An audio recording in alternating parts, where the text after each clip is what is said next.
ଆଜିର କାହାଣୀର ନାମ ଭରସା। ଲୋକଟି ମରୁଭୂମି ଭିତରେ ବାଟ ଭୁଲି ଯାଇଥିଲା। ଏଣେ ତାହାର ପାଣି ମୁଣାରୁ ପାଣି ସରିଯାଇଥିଲା ଓ ଶୋଷରେ ତୋଟି ଶୁଖି ଯାଉଥିଲା।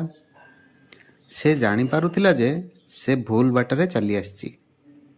ଏଇଠୁ ଫେରିବା ପାଇଁ ହେଲେ ତାକୁ ଅନ୍ୟୁନ 15 କି 20 କିଲୋମିଟର ପଛକୁ ଫେରିବାକୁ ପଡ଼ିବ। ଅଥଚ ପାଣି ଟୋପା ନ ପିଇଲେ ସେ ଆଉ ଗୋଟେ ପାହୁଣ୍ଡ ଆଗକୁ ପାଦ ଉଠେଇ ପାରିବ ନାହିଁ। ଏତିକି ବେଳେ କିଛି ଦୂରରେ ତାକୁ ଛୋଟ ପଲାଟିଏ ପରି କିଛି ଦିଶିଲା। ପ୍ରଥମେ ତ ସେ ଭାବିଲା ଏଇଟା ତାହାର ମନର ଭ୍ରମ ହୋଇଥିବ, ହୁଏତ ମରିଚିକା ହୋଇଥାଇପାରେ। ମାତ୍ର ପାଣି ମୁନ୍ଦାଏ ଆଶାରେ ସେ ସବୁତକ ବଳ ଖଟେଇ ସେଇ ପଲା ଦିଗରେ ଆଗେଇଲା। ସେଇଠି ପହଞ୍ଚି ଦେଖିଲା ମନର ଭ୍ରମ ନୁହେଁ, ସତକୁ ସତ ଗୋଟିଏ ପଲା ଘର। କବାଟଟାକୁ ଜୋରରେ ଧକ୍କା ଦେଇ ସେ ଭିତରକୁ ପଶିଗଲା। ଭିତରଟା ଅନ୍ଧାରିଆ ଦିଶୁଥିଲା। ମାତ୍ର କିଛି ସମୟ ପରେ ସେ ସ୍ପଷ୍ଟ ଦେଖିପାରିଲା ଯେ ତା ଭିତରେ ନଳକୂଅଟିଏ ଅଛି।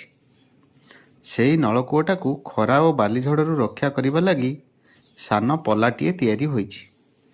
ଲୋକଟି ବିକଳରେ ଧାଇଁ ଯାଇ ନଳକୂଅର ହାଣ୍ଡେଲ ଚିପିଲା। ମାତ୍ର କ'ଣ? କେବଳ ଭସ୍ ଭସ୍ ହୋଇ ପବନ ବାହାରିବା ଛଡ଼ା ଟୋପାଏ ପାଣିର ଚିହ୍ନ ବର୍ଣ୍ଣ ନାହିଁ। ସେ ପୁଣି ବଳ ଖଟେଇ ହାଣ୍ଡେଲ ଚାପିବାକୁ ଲାଗିଲା। ମାତ୍ର ଏକା କଥା, ପାଣି ତ ବାହାରିଲା ନାହିଁ, ବରଂ ସେ ଆହୁରି ଥକି ପଡ଼ିଲା। ତାର ଆଖିରୁ ଜୁଳଜୁଳିଆ ପୋକ ବାହାରି ଯାଉଥାଏ।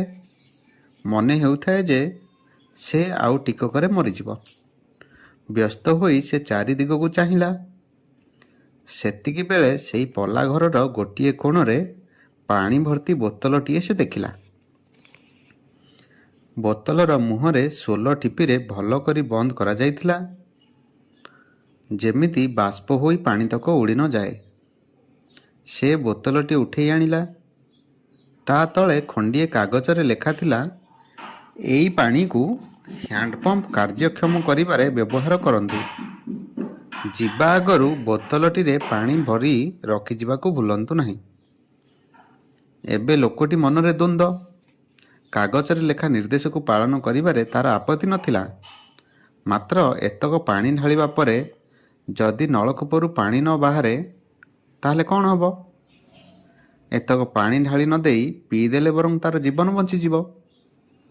ନଳକୂପଟା କେଉଁଦିନରୁ ଅବ୍ୟବହୃତ ହୋଇ ପଡ଼ିଛି। ପାଣି ଭର୍ତ୍ତି କଲା ପରେ ତାହା ଯଦି କାମ ନ କରେ ତାହେଲେ ତାହାର ମୃତ୍ୟୁ ଅବଧାରିତ ହୋଇପଡ଼ିବ। ସେଭଳି ଭୁଲ କରି ନିଜ ବେକ ସେ ନିଜେ କାଟିବ ସିନା। ସେ ପାଣି ବୋତଲଟା ଉଠେଇ ଉଠ ପାଖକୁ ନେବାକୁ ବାହାରିଲା। ହଠାତ୍ ତାହାର ବିବେକ ତାକୁ ବାଧା ଦେଲା।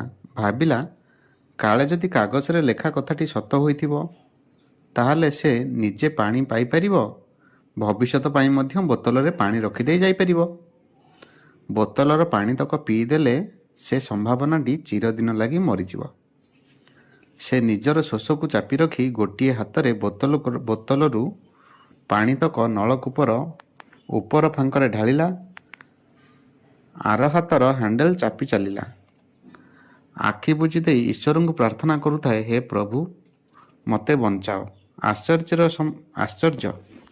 କିଛି ସମୟ ପରେ ତା କାନରେ ପାଣି ପଡ଼ିବାର ଶବ୍ଦ ଶୁଭିଲା। ସେ ବିସ୍ମିତ ନ ହୋଇ ରହିପାରିଲା ନାହିଁ। ଆଖି ଖୋଲି ଦେଖିଲା ତାର ହାଣ୍ଡେଲ ଚାପ ସହ ତାଳ ଦେଇ ନଳକୂଅରୁ ପାଣି ବାହାରୁଥିଲା।